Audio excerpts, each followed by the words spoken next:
Good morning, champion. Before the world speaks to you, you need to speak to you.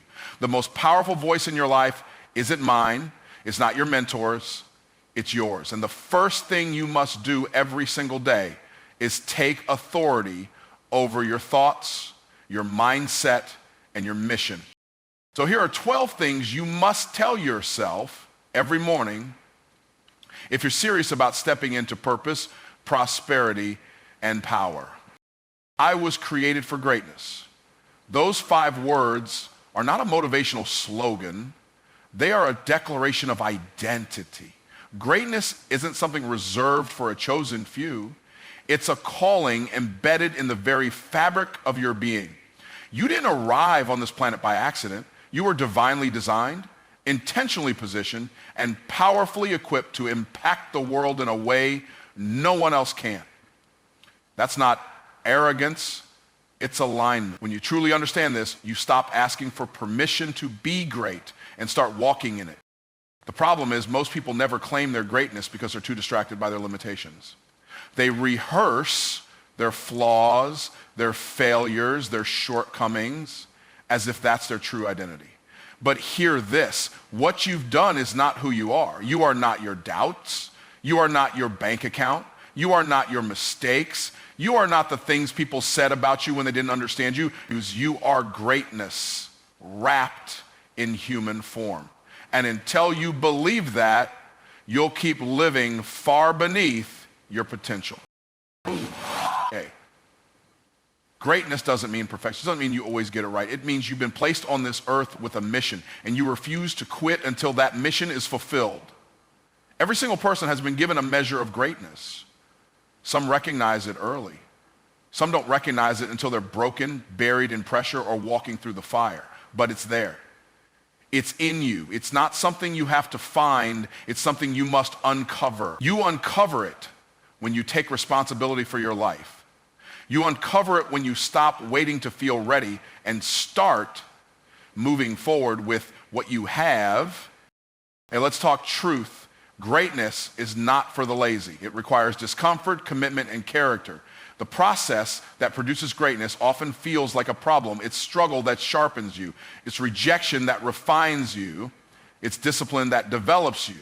So don't despise the hard seasons. They are your training ground. The greatness in you can only grow if you're willing to be stretched beyond what's comfortable.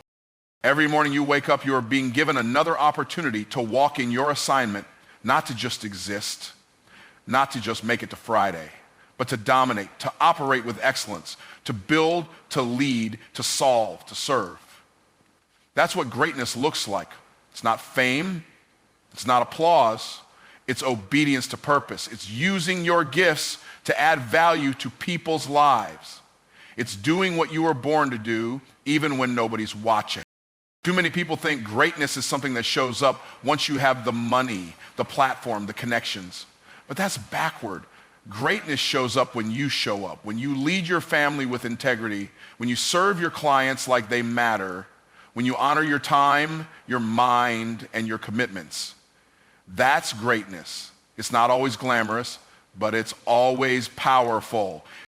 You are created with a specific design in mind. That means there is something only you can do and the way you can do it. And the world doesn't need more copies, it needs originals. It needs you, not the you who's afraid to shine, not the you who's been diminished by doubt, the real you, the one who understands that your life has weight, your words matter, your decisions carry destiny.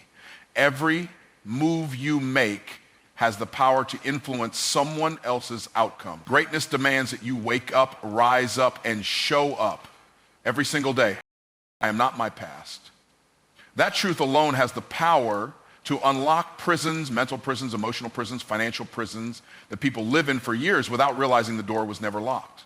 Too many people are dragging yesterday into today and wondering why they can't move forward. Your past may have shaped you, but it does not define you. What happened may have left a scar, but that scar is proof of healing, not identity. You're not the version of yourself that made mistakes, believed lies, settled for less, or let fear run the show. That was a moment in time, not a permanent condition. If you keep reliving the pain of the past, you will rob yourself of the purpose in your present. People walk around like ghosts, haunted by things they can't change. They talk about their past like it's still happening, still controlling them. But the truth is, what's behind you is behind you. You don't drive a car looking in the rearview mirror the whole time, so why live your life that way? The windshield is bigger than the rearview mirror for a reason. Your focus needs to be, yes, you made some decisions you regret. Yes, you trusted people who betrayed you. Yes, you wasted time, missed opportunities, walked away from things you should have kept and held on to things you should have released. But so what? You're still here. That means purpose is still present. That means redemption is possible. That means growth is still on the table. And every day you wake up with breath in your lungs, you've got access to new choices, new actions. You've got to stop identifying with your pain. Stop claiming labels that were never yours to begin with. Just because you experience something doesn't mean you have to wear it as your name tag. You are not the failure. You are not the dropout. You are not the one who never finishes. You are not damaged goods. You are not too late. Those are lies that shame whispers to keep you stuck. And as long as you agree with them, you'll live beneath your potential. Forgiveness plays a role in this too. Not just forgiving others, but forgiving yourself. You won't walk in freedom until you release yourself from the guilt of who you used to be. You can't rewrite the past, but you can redeem it. You can use it as fuel, as wisdom, as testimony, but you can't live in it. Let go of the should've, could've, and would've, because they don't build anything. They just keep you circling the same mountain, wondering why your life feels stuck. Well, past might be a part of your story, but it's not the title. It's not the full book. It's a chapter, and not even the best one. The best chapters haven't even been written yet, but they only get written if you stop rereading the old ones, and that takes intentionality. You've got to train your mind to disconnect identity from history. You've got to speak to yourself differently. You've got to remind yourself that who you are becoming matters more than who you were. There will always be people who try to define you by your past. Let them talk. You don't need their permission to grow. Their opinion isn't your ceiling. They're speaking from where they left you, not where you're going. And not everyone who knew you before will recognize the version of you that's rising. That's okay. You're not here to be familiar. You're here to be transformed. Growth will cost you comfort. It will cost you old narratives. But what you gain on the other side is worth it. Every setback was just setup. Every failure was just feedback. Every detour was part of the design. Today, I choose faith over fear. Every day it brings a crossroads, and at that crossroads stand two voices. One speaks fear, the other speaks faith. Fear whispers what could go wrong, what might break, what you don't have, what you're not ready for. It gives you every reason to shrink back, to hesitate, to play small. Fear will hand you facts, and those facts might even be real, but they're not the whole truth. Faith, on the other hand, speaks possibility. It speaks purpose. It reminds you who you are and whose you are. It doesn't deny the facts. It just refuses to be limited by them. Fear will give you logic, and faith will give you vision. Logic has a place, but logic without faith is a trap. It'll keep you stuck analyzing what you've already seen instead of believing for what you haven't stepped into yet. Fear is obsessed with certainty. Faith thrives in uncertainty. It says, even if I can't see how this will work, I'm moving anyway. It's not about blind leaps. Faith isn't the absence of fear. It's the decision to move forward in spite of it. You don't need faith when everything is predictable and easy. Faith is for the storm. Faith is for the valley. Faith is for those moments when the vision is bigger than the resources, when the promise feels delayed, when the goal looks impossible. That's when you choose.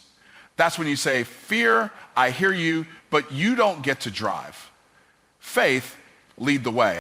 Fear builds walls. Faith builds bridges. Fear isolates. Faith connects. Fear will convince you to stay in jobs you hate, relationships that drain you, routines that keep you broke. It will dress itself up as wisdom, but it's really just worry with a mask on. Faith takes risk, but it's not reckless. It's rooted. It knows something greater is guiding the process. It knows that steps taken in faith are never wasted. Even if they lead to a closed door, that closed door is still part of the journey to the right one. Fear asks, what if it doesn't work? Faith asks, what if it does?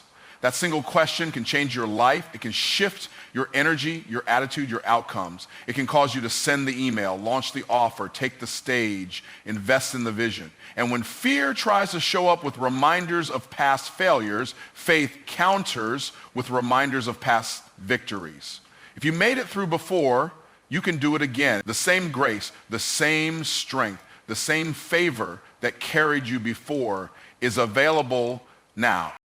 Faith doesn't wait for perfect conditions. It acts, it sows, even when the ground looks dry, it moves, even when the mountain looks tall, because faith knows it's not about the size of the obstacle, it's about the size of the God behind the promise. And when you carry that truth, your posture changes, your language changes. You stop speaking worst case scenarios and start declaring best case outcomes. Choose your faith is a daily discipline. It's not a one-time decision. You have to renew it every morning. You have to feed it through what you listen to, what you say, who you spend time with. Starve your fear by feeding your faith. The more you act on faith, the more it grows. Faith is like a muscle. It gets stronger under pressure. Every time you say yes to what stretches you, faith expands its reach. Your destiny doesn't wait for you to feel fearless. It waits for you to move in faith. You don't get the reward of obedience without first walking through the resistance of fear. But when you choose faith, you align yourself with purpose. You access strength you didn't know you had. You make decisions not based on what you see, but on what you believe is possible. I have the power to create wealth. That's not just an idea, it's a truth rooted in design, intention, and authority. You weren't made to be broke, bound, or begging. You were made to operate in dominion. And part of dominion is the ability to produce, to multiply, to steward resources in a way that generates abundance. Wealth isn't just about money, it's about capacity. It's about understanding that inside of you are ideas, talents, and strategies that can be developed, refined, and monetized to solve problems for other people. Money is simply a byproduct of value, and you were born with the power to create value. So many people are waiting on a breakthrough while ignoring the seed in their hand. The power to create wealth isn't external, it's internal. It's not about waiting for a raise, a loan, or someone to pick you. It's about recognizing that you are already carrying the raw materials for prosperity. The difference between struggle and success often comes down to awareness and action. Once you understand that your value doesn't come from the job you have, but from the skill and wisdom you bring to the table, you stop asking for opportunity and start creating it. Wealth creation is a mindset before it's a manifestation. If you think poor, you'll live poor, even if you get lucky and come across some money. Because wealth isn't just about accumulation, it's about multiplication. And multiplication only happens when you have the discipline, the vision, and the faith to steward what's already in front of you. The person who is faithful with little can be trusted with much. But the one who waits for much before they move will never see increase. You don't need more to start. You need to start with what you have. Creating wealth requires solving problems. Money follows value. The more people you help, the more money you make. But you don't just help people by being nice, you help them by meeting needs. That means you've got to be a student of problems. You have to learn how to spot them, understand them, and position your gift as the solution. Your gift makes room for you, but it's your strategy that sustains you. You could have $1 million talent and live a $100 life if you don't understand how to package and present it. You have to stop thinking like a consumer and start thinking like a producer. Consumers wait for someone else to create, producers build. Consumers trade time for money, producers trade value for money. Consumers worry about cost, producers focus on investment and return. This mindset shift is the foundation for generational wealth. Because if you only know how to earn money, but not how to manage or multiply it, you'll always be one crisis away from starting over. But when you master the power to create wealth, you take control of your outcomes. There is no shortage of money on the earth. There is only a shortage of bold people willing to tap into their God-given potential and extract wealth from within. You can't blame the economy when the economy doesn't control your creativity. You can't blame your job when jobs were never meant to be your source. They're simply one channel. You are the source, under divine guidance, empowered to produce. That means you can build something, you can launch something, you can scale something, but you've got to shift from survival to strategy, from begging to building. It starts with belief. If you don't believe you have the power to create wealth, you'll never act on it. You'll dismiss your ideas, minimize your gift, and shrink your goals. But once you believe it, your actions align. You start reading different books, asking better questions, associating with higher level thinkers. You stop trying to look rich and start building real assets. You take risks not based on hype, but based on insight and preparation. Wealth creation isn't reserved for the elite. It's available to the intentional. I serve a purpose bigger than me. Life was never meant to be lived in isolation, and success was never meant to be measured only by personal gain. There's a mission tied to your existence, and it extends beyond your comfort, your goals, or your timeline. You were placed on this earth to make impact, not just income. You were given gifts, experiences, and insights not to hoard, but to pour. When you understand that your purpose is connected to people, everything shifts. You stop waking up just to survive the day and start showing up to shift atmospheres, to solve problems, to lift others. The power of your purpose is that it transcends seasons. Even in your dry times, even in your delays, your purpose doesn't disappear. It may be hidden, but it's never gone. Purpose is what keeps you grounded when the money is tight, the doors are closed, and the progress is slow. It's what pushes you to keep going when motivation fades, because when you live for something bigger than you, quitting stops being an option. You realize that someone is waiting on the other side of your obedience. Someone's breakthrough is tied to your decision to show up. That your purpose isn't about being famous, it's about being faithful. It's about asking, what problem was I born to solve? Who am I here to serve? Because the greater the impact, the greater the fulfillment. You could have all the possessions in the world, but if your life is disconnected from purpose, you'll still feel empty. Real wealth is measured in influence and legacy. It's measured in the lives changed because you dared to live beyond yourself. You serve a purpose bigger than you, which means you don't get the luxury of playing small. Playing small is selfish when you were called to be a solution. It's not humility to shrink back from your assignment. It's disobedience. The world doesn't need another silent genius. It needs bold leaders, courageous visionaries, and servant-hearted builders who understand that their gifts were meant to be given. When you lead with service, when you use your success to elevate others, you step into the flow of true purpose. Purpose is found in problems. If you want to find your assignment, look around and ask, what breaks my heart? What makes me mad enough to move? What can I not walk past without wanting to fix it? The answer to those questions will point you to your mission, and once you find it, you've got to commit to it with your whole heart. You've got to stop waiting for permission and start walking in your authority. The people who change the world are not the ones who had the easiest path. They're the ones who had the clearest why. Every business, every ministry, every brand that truly endures is rooted in purpose. Products come and go, trends rise and fall, but purpose remains. That's why it's so critical that you build from it, not around it. When you serve something greater than yourself, you attract the resources, the people, and the opportunities needed to fulfill that mission. Purpose is magnetic. It pulls the right things into your life and pushes out the distractions. It keeps you focused when everything around you says to quit. It reminds you that your time, your talent, your treasure are tools to make a difference, not just to make a living. You don't have to have it all figured out to serve a bigger purpose. You just have to be willing to show up, to learn, to grow, to give, willing to be stretched, willing to be uncomfortable, willing to go first so others can follow. And the beauty is, when you start living for something greater than yourself, you find a level of fulfillment that nothing else can match.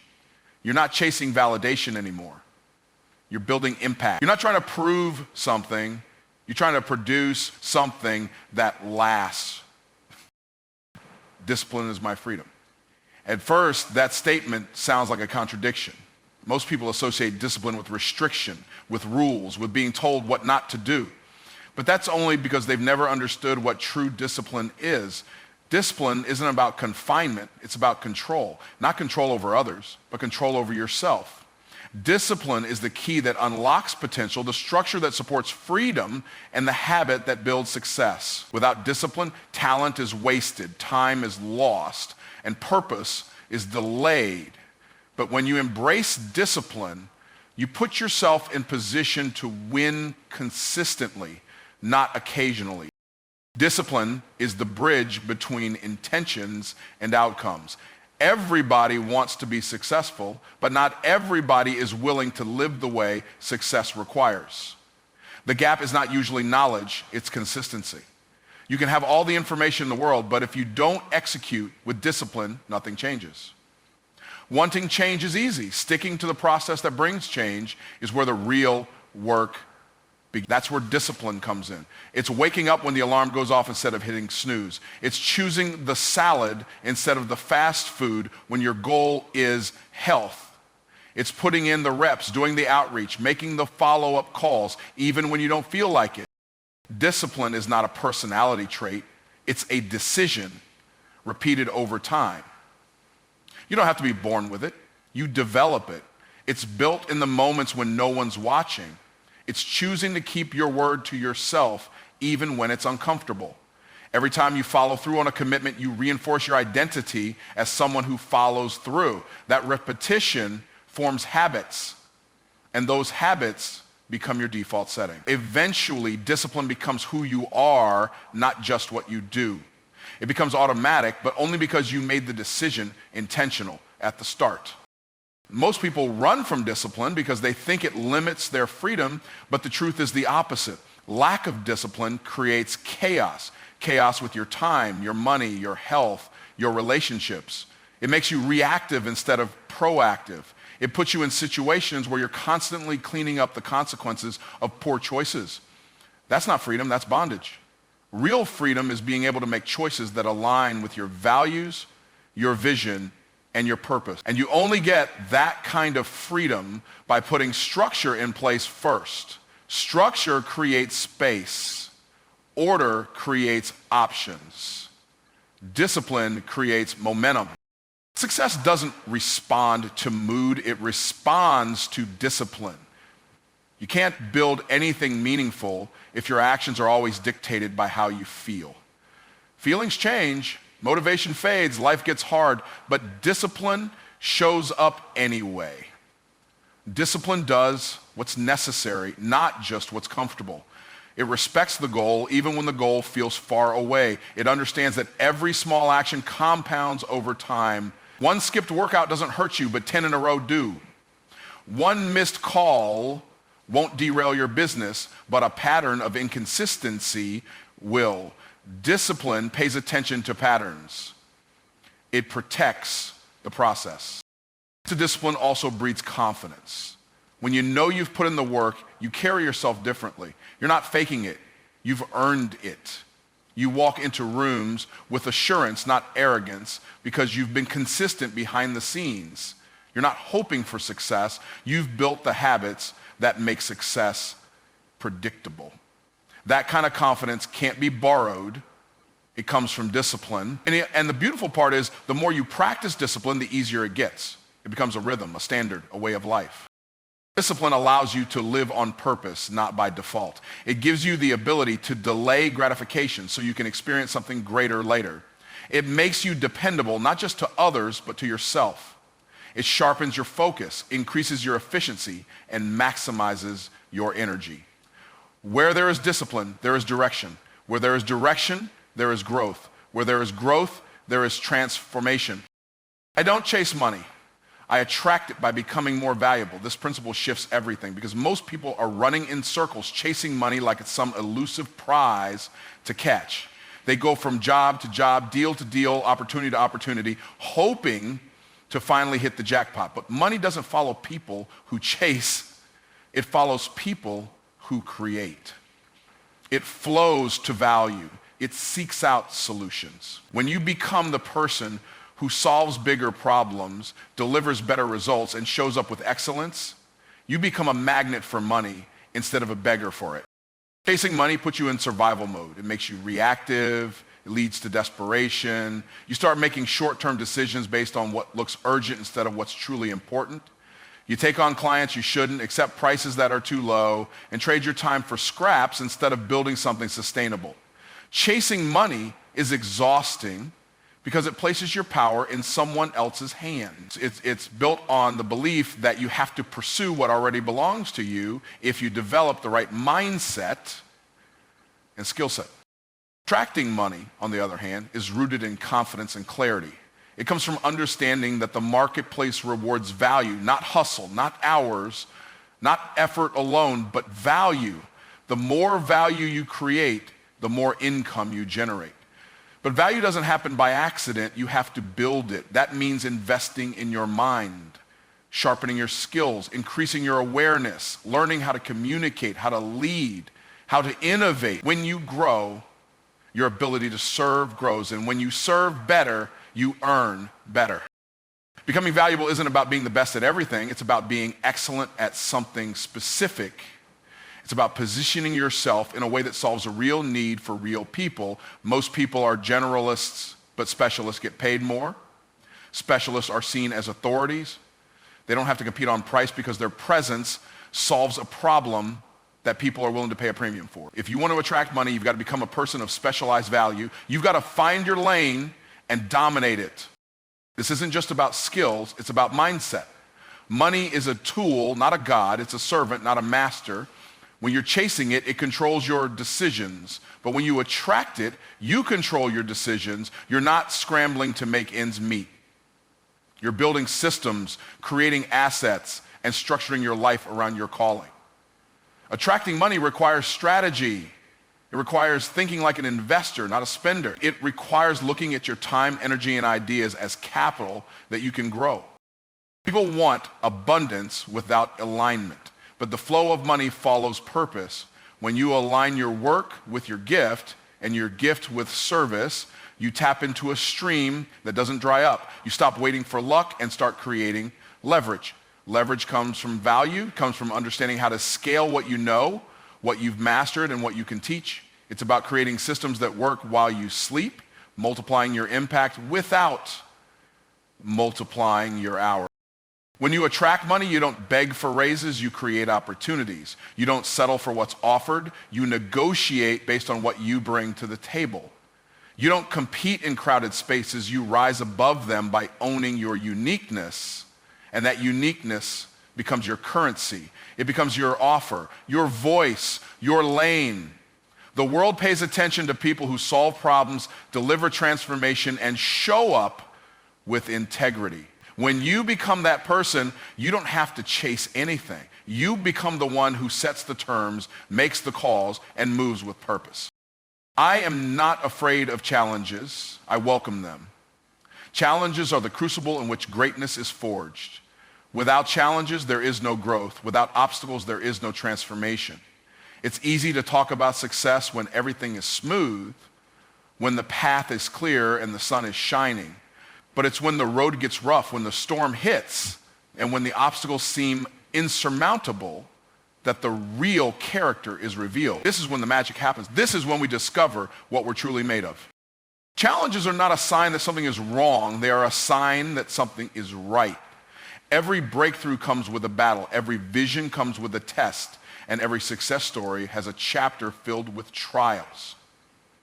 If you want to grow, you must embrace the discomfort that comes with pushing past your limits. The truth is, you cannot grow in comfort. Growth happens in the tension. It happens when you push yourself to do things you've never done, when you go places you've never been, and when you overcome things you've never faced. This is the path to personal expansion. This is where you become someone new. When a challenge presents itself, most people try to avoid it, minimize it, or get around it. But the person who is willing to face that challenge head on with courage and determination is the person who will come out victorious. The world belongs to the ones who are willing to step into the arena knowing they might fail, but choosing to rise anyway. Fear may knock at the door, but courage answers. Challenges don't have to paralyze you. They can propel you forward if you shift your mindset. Instead of seeing challenges as problems, start seeing them as opportunities for growth. Every challenge is a stepping stone to your next level. This is the mentality that separates the average from the extraordinary. The average person sees a roadblock and backs down. The extraordinary person sees that same roadblock as a hurdle to leap over, a wall to climb, a lesson to learn. It's in overcoming the challenge that we gain the wisdom, the skills, and the experience needed for the next stage of our journey. Challenges provide us with the opportunity to discover our true potential, to go beyond what we thought was possible, and to redefine what we're capable of. You can't control the challenges that come your way, but you can control how you respond to them. It's your response that determines your outcome. Do you respond with fear, hesitation, and doubt? Or do you respond with faith, resilience, and determination? It's in your response that you show who you really are. The person who chooses faith over fear, persistence over doubt, and courage over hesitation is the one who will succeed. And the beauty of challenges is that they don't last forever. They are temporary. But the growth you experience because of them is permanent. The strength you build in the midst of adversity will carry you for the rest of your life. Challenges force us to develop new strategies. They push us to be creative, to think outside the box, to find new solutions. They require us to be resourceful, to tap into reserves of strength we didn't even know we had. And they stretch us. They take us out of our comfort zones and into our zones of excellence. When you step outside your comfort zone, you experience new levels of thinking, new levels of productivity, and new levels of courage. The challenge is not there to break you, it's there to build you. When you welcome challenges instead of running from them, you develop the resilience necessary to navigate life's ups and downs. Challenges become less daunting the more you face them. What once seemed insurmountable becomes a puzzle to solve, a mountain to climb, and an opportunity to learn. Challenges are not here to destroy you. They are here to refine you. They are not obstacles. They are opportunities for you to rise. The greater the challenge, the greater the opportunity for growth. And when you embrace the challenges, you will realize that they were never meant to stop you. They were meant to help you become the person you were always meant to be. I am the architect of my life. Every day I have the opportunity to design my future, to lay the foundation of the life I want to live, and to construct the path that leads to my goals. The reality is that life doesn't just happen to you. It responds to the choices you make, the actions you take, and the mindset you hold. If you want to build something great, you must approach your life as if you are the one in charge of the blueprint. The life you live today is the result of the choices you made yesterday, and the life you will live tomorrow is being shaped by the decisions you make today. When you take full responsibility for your life, you stop blaming circumstances, other people, or external forces for your situation. You recognize that you have the power to change the trajectory of your life at any moment through the choices you make. Life doesn't happen by chance, it's created by design. When you become the architect, you realize that you don't have to wait for the perfect circumstances, the perfect opportunity, or the perfect moment. You create those circumstances. You can decide to start now with what you have, where you are. The architecture of your life begins with your vision. If you don't know where you're going, how can you expect to get there? Your vision is your blueprint. It's the map that guides you, that directs your energy, and that fuels your motivation. But vision alone is not enough. You must back up your vision with strategy, with discipline, and with action. An architect doesn't just dream about a beautiful building. They draw plans, measure spaces, and make sure the foundation is strong. Similarly, you must build a strong foundation for your future by creating clear goals, developing strategies, and consistently putting in the effort. Being the architect of your life means taking control of your time and your energy. You don't let distractions dictate your day. You design your schedule around your priorities and make sure that every action you take brings you closer to your vision. Time is your most valuable resource, and when you are the architect, you spend it intentionally. You stop reacting to life's demands and start proactively designing the day-to-day steps that align with your bigger vision. It's about being intentional with every moment because you know that small, deliberate actions compound over time and lead to big results. Another crucial part of being the architect of your life is embracing flexibility. While you must have a clear vision and a solid plan, you also need to be adaptable. Sometimes the path won't be as smooth as you expected, and challenges will arise that you didn't foresee. When this happens, you don't abandon the project, you adjust. An architect doesn't give up on a building just because there's an obstacle in the way. They find a solution. They work with what they have. Similarly, you must be able to pivot, to find new solutions when obstacles appear. You are the creator of your life, and that means you have the ability to shape it even when things don't go according to plan. The power of being the architect of your life also lies in your mindset. You see every challenge, every setback, and every failure as an opportunity to learn, grow, and improve your design. Architects don't expect their buildings to be perfect on the first try. They know that every project involves revisions, adjustments, and continuous improvement. Likewise, when things don't go as planned, you don't quit or get discouraged. You refine your approach, learn from your mistakes, and use them to build a stronger foundation for your future. As the architect of your life, you also take responsibility for your environment. You choose the people you surround yourself with, the places you go, and the influences you allow into your life. You design your life with purpose, and that includes your relationships, your habits, and your mental environment.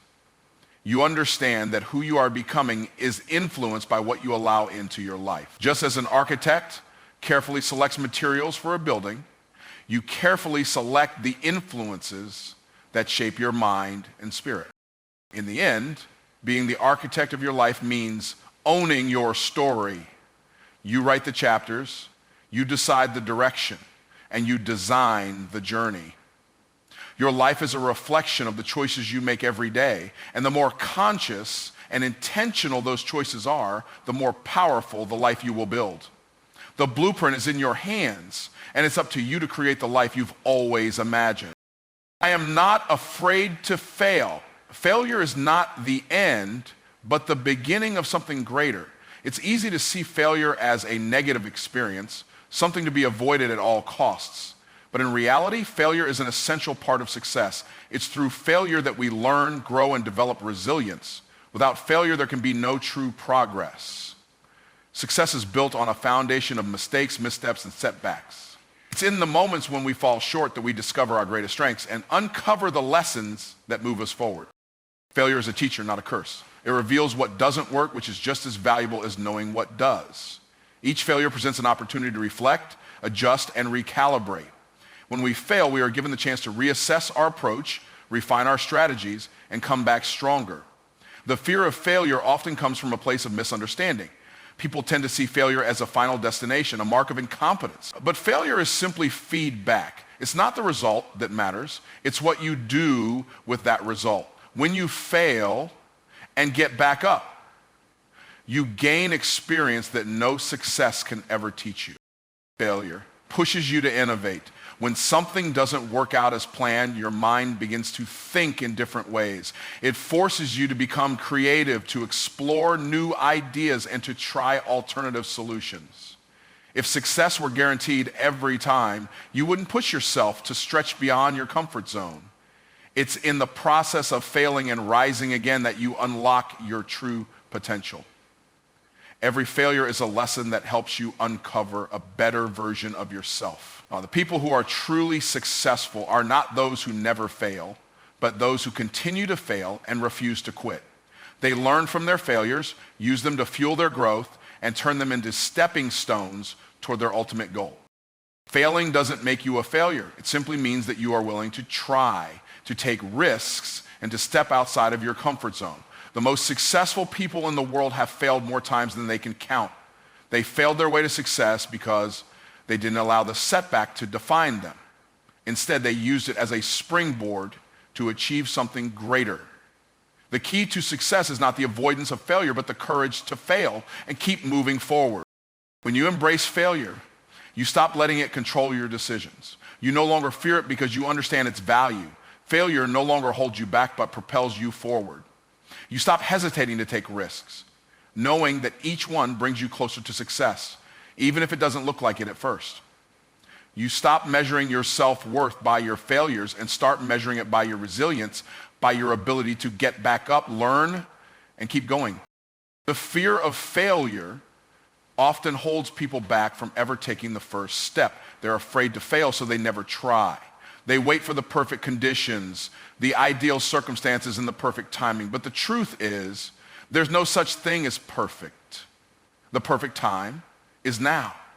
If you wait for all the stars to align, you'll never move forward. Action leads to results, and results lead to learning. Even if you fail, you've moved one step closer to success because you've learned something new. Every failure is simply part of the process that leads to success. Failing forward is the mindset that separates the achievers from the dreamers. When you fail, instead of dwelling on the mistake, you analyze what went wrong and apply the lesson to your next attempt.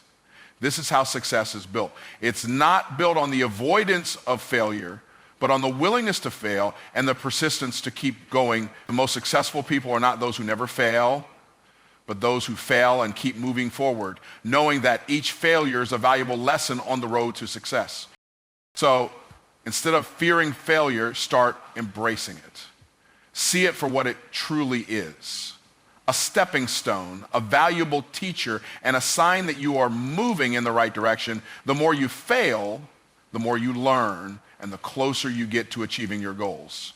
Every failure is a chance to improve, to evolve, and to get one step closer to the success you desire.